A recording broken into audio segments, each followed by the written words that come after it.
Når man avler løg, er det vigtigt, at løgen altid har den rigtige temperatur.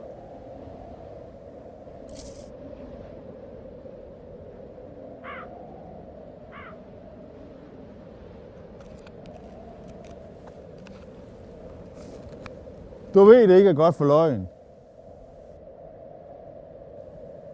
Når man samler løg, skal der være plads i bukserne. Mest løg er dårlige løg. Nemlig. Lillemor, hun forstår at behandle mine løg, som de nu skal behandles.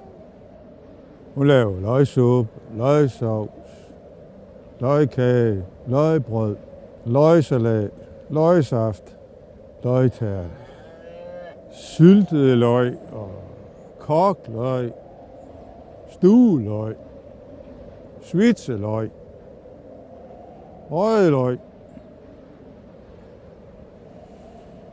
moseløg, ristet løg og stegt løg. Sund mad og motion efter aftenskaffen. Så er vi klar til at gå tidligt i seng.